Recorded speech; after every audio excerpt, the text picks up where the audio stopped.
300 लड़कियों से शारीरिक संबंध, 300 लड़कियों को मौत का तोहफा,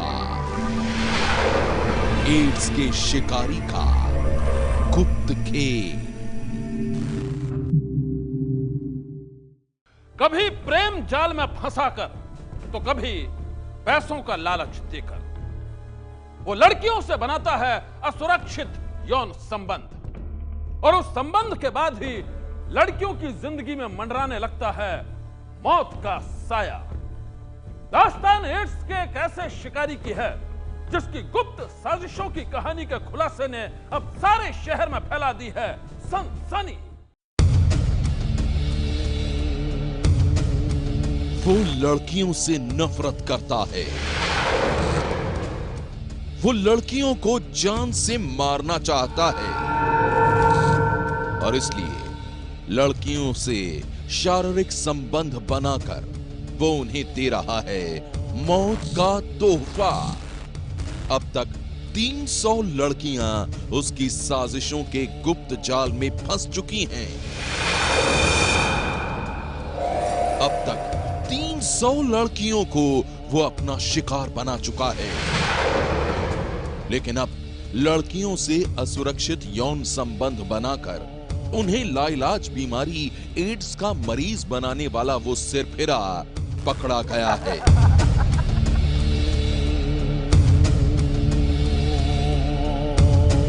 जी हां, हैदराबाद पुलिस की गिरफ्त में खड़ा एड्स का ये वही शिकारी है जो 300 लड़कियों की जिंदगी बर्बाद कर चुका है। ये वही शैतान है जो 300 लड़कियों से जिस्मानी संबंध बनाकर उन्हें मौत का तोहफा दे चुका है। अपनी तरह ही उन्हें भी जानलेवा बीमारी एड्स के वायरस का मरीज बना चुका है, और अब इस बात के खुलासे से सन्न है सारा शहर। 300 लड़कियों से शारीरिक संबंध, 300 लड़कियों को मौत का तोहफा, एड्स के शिकारी का गुप्त खेल। 300 लड़कियों के साथ शारीरिक संबंध बनाकर उन्हें तोहफे में एड्स की बीमारी का वायरस देने वाला ये शैतान कौन है? पहचान छुपाने के लिए हम आपके सामने इसका खुलासा नहीं कर सकते, लेकिन लड़कियों से गहरी नफरत करने वाले इस सिरफिरे ने पुलिस के सामने जो खुलासा किया है, उसकी कहानी ने अब हर किसी को डरा दिया है। पुलिस के मुताबिक एड्स का यह शिकारी पेशे से ऑटो ड्राइवर है और इसने 3 शादियां की हैं, लेकिन इसकी कोई भी शादी टिक नहीं पाई। वजह था इसका खराब चरित्र। इसके कई कॉल गर्ल्स के साथ शारीरिक संबंध थे, और उन्हीं यौन संबंधों की वजह से जब ये एड्स का मरीज बन गया तो ये दुनिया की हर लड़की से नफरत करने लगा, और फिर शुरू हो गया इसकी साजिशों का गुप्त और खतरनाक खेल।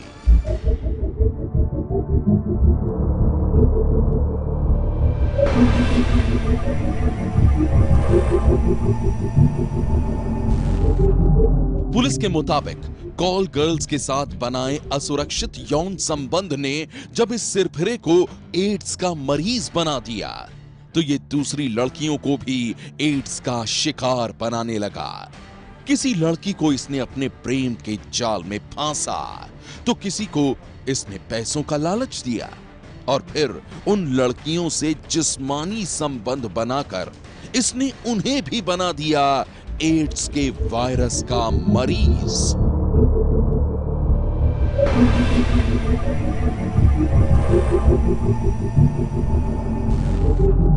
पुलिस के मुताबिक एड्स के इस शिकारी की गुप्त साजिशों से शायद कभी भी पर्दा नहीं उठता। अगर हैदराबाद के एक इंजीनियर के घर में हुई चोरी के आरोप में यह शख्स पकड़ा नहीं जाता, पकड़े जाने के बाद तलाशी में जब इसके घर से चोरी का सामान बरामद हो गया तो पुलिस इसके गुनाहों की पूरी फेहरिस्त जुटाने लगी और उसी दौरान पूछताछ के बाद इसने किया ये सनसनीखेज खुलासा। पुलिस को इसने बताया, सर मैं एड्स का मरीज हूं। ये बीमारी मुझे HIV से पीड़ित किसी कॉल गर्ल ने दी और फिर मैंने भी फैसला किया जो प्रसाद मुझे मिला है मैं वो सभी को बांटूंगा। पुलिस के मुताबिक एड्स के इस शिकारी ने यह बात खुद कबूल की है कि उसने अब तक 300 लड़कियों से असुरक्षित यौन संबंध बनाए हैं और अब उन सभी 300 लड़कियों के एड्स के वायरस के शिकार बन जाने की आशंका है।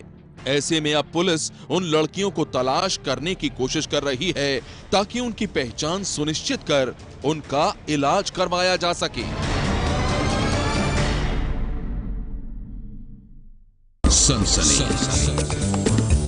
दिल्ली में बच्चे महफूज नहीं हैं और अब एक बार फिर सामने आई है 5 साल की एक मासूम की डरावनी कहानी। एक शख्स ने घिनौने इरादे से उसे अगवा कर लिया था, लेकिन खुशकिस्मती से वो बच्ची बच गई। दिल्ली के निहाल विहार इलाके में रामलीला देखने गई 2.5 साल की बच्ची से गैंगरेप की डरावनी कहानी के बाद एक बार फिर सामने आई है एक मासूम की खौफनाक दास्तान। श्रीनिवासपुरी इलाके में रहने वाली 5 साल की वो बच्ची भी रामलीला देखने गई थी और उसी दौरान एक शख्स ने आइसक्रीम खिलाने के बहाने उसे अगवा कर लिया। बच्ची के घर वाले इस बात से अनजान थे।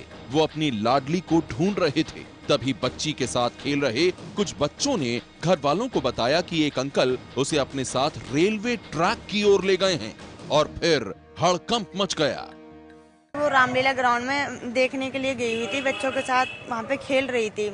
तो उसके पीछे वो कोई जो भी था वो आदमी भी खेलने लग गया। खेलते खेलते उस बच्चों का भरोसा जीत लिया, बोलने लग गया कि चलो मैं आपको आइसक्रीम खिला लाऊं। तो उसने बोला ठीक है। वो गोद में चली गई। तो गोद में जाने के बाद मेरे बेटे ने मुझे आके बताया कि मम्मी किसी अंकल के साथ ना गोद में चली गई है। किसी अनहोनी की आशंका में घर वाले इलाके के लोगों के साथ फौरन रेलवे ट्रैक की ओर दौड़े। इसी बीच किसी ने पुलिस को भी फोन कर दिया। लोगों के साथ पुलिस भी बच्ची को ढूंढ रही थी और फिर बच्ची को अगवा करने वाला शख्स रंगे हाथ पकड़ा गया। आया था यहाँ रामलीला मैदान में। मैं आया तो बच्चों ने बोला एक बच्ची को उठा के 5 साल की बच्ची को रेलवे लाइन की तरफ ले गए। मैं था अनिल हेड कांस्टेबल। हम दोनों अनिल की बाइक पे बैठ के चले गए तो हमारे को 14 नंबर फ्रेंच कॉलोनी कोठी के पीछे रेलवे लाइन की वहाँ से लेके आ गए हम दोनों अनिलर में। उसके बाद लेने के बाद यहाँ लाए उसको। लाने के बाद हमने मतलब पुलिस के हवाले कर दिया। पुलिस चौकी ले गई। 5 साल की मासूम को घिनौने इरादे से जिस शख्स ने अगवा किया था, इलाके के लोगों ने उसे पहले तो खूब पीटा और फिर पुलिस के हवाले कर दिया। बताया जा रहा है कि बच्ची को अगवा करने वाले आरोपी का नाम बबलू है और वो श्रीनिवासपुरी इलाके में ही रहता है। पुलिस ने आरोपी को गिरफ्तार कर जेल भेज दिया है। लेकिन अपहरण की इस नई वारदात के बाद दिल्ली के लोग दहशत से घिरे हैं। दहशत की वजह एक के बाद एक हो रही वारदात हैं, जिसके शिकार बन रहे हैं मासूम बच्चे। एक दिन पहले भी दिल्ली के गोविंदपुरी इलाके से 8 साल के एक बच्चे को अगवा कर एक दरिंदे ने उसके साथ कुकर्म किया था और उससे पहले निहाल विहार इलाके में 2.5 साल की बच्ची और आनंद विहार इलाके में 5 साल की मासूम से गैंग रेप की कहानी ने तो हर किसी को दहला दिया था। ऐसे में अब सवाल ये है कि आखिर दिल्ली में मासूमों के साथ घिनौनी वारदात का ये सिलसिला आखिर कैसे थमेगा? सनसनी के लिए ब्यूरो रिपोर्ट। सनसनी में अब हर रविवार हम दिखाएंगे एक खास शो, जुर्म की दुनिया की वो कहानी जिसके राज का खुलासा आपको भी चौंका देगा।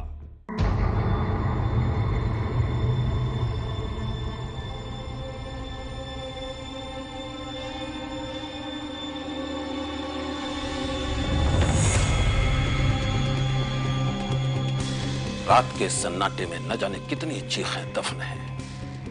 कुछ खामोश है लेकिन कुछ आज भी सुनाई देती है।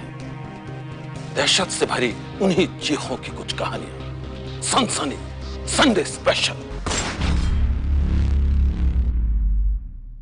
सन्नाटे को चीरती सनसनी जारी है।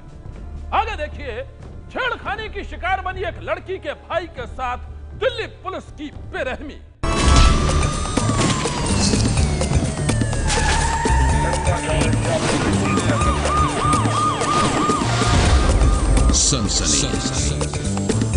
दिल्ली में दहशत की एक कहानी खत्म होती है और दूसरी सामने आ जाती है, लेकिन यहां छेड़छाड़ की शिकार बनी एक लड़की के भाई के साथ दिल्ली पुलिस ने जो बर्ताव किया है, उसकी कहानी किसी को भी हैरान कर सकती है।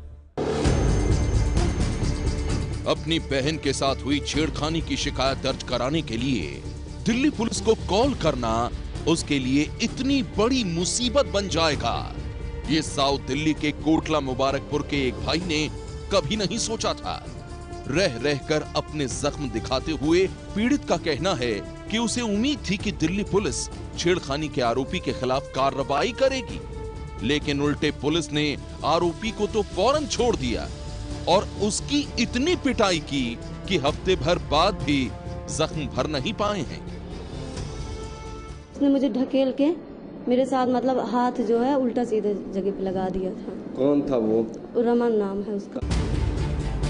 पीड़ित का आरोप है कि आज से ठीक एक हफ्ते पहले उसकी बहन जब रात को 9 बजे शौच के लिए गई थी, तो उसी समय पड़ोस के युवक रमन ने उसकी बहन के साथ छेड़खानी की, जिसके बाद उसने पुलिस को कॉल किया। पुलिस तुरंत आई और उसे और आरोपी रमन को पकड़कर थाने ले गई। रात भर सर इतना बुरी तरह हमें मारा गया है सर, इतना कभी हमने उसको देखा नहीं था सर। इतनी बुरी तरह मार जो हमारे ऊपर पड़ा है, ऐसा मार हमने कभी जिंदगी में आंखों से देखा नहीं था। और उसके बाद सर हम एक दिन बाद जब हमारा मार पड़ी, तो उसके बाद हम मेडिकल के लिए सर एक दिन भटकते रहे, हमारा मेडिकल नहीं हो रहा था और उसके बाद हमारा FIR भी नहीं दर्ज कर रहे थे। पीड़ित युवक के मुताबिक दिल्ली पुलिस ने रात भर पिटाई के बाद सुबह उसे इस शर्त पर छोड़ा कि वो अब छेड़खानी की शिकायत दर्ज नहीं करवाएगा। थाने से छूटने के बाद पीड़ित ने दिल्ली पुलिस कमिश्नर और ह्यूमन राइट कमीशन यानी मानव अधिकार आयोग में शिकायत दर्ज करवाई, जिसके बाद कोटला मुबारकपुर थाने के सब इंस्पेक्टर नरेश को सस्पेंड कर दिया गया। पीड़ित का कहना है कि FIR दर्ज करवाने के लिए भी उसे काफी धक्के खाने पड़े।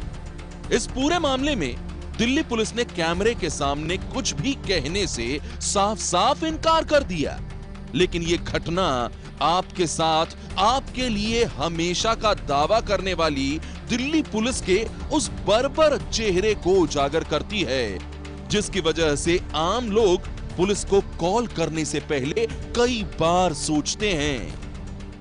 सनसनी में आज बस इतना ही। आप रहिएगा होशियार। सन्नाटे को चीरती सनसनी कल फिर देंगे दस्तक आपकी दहलीज पर।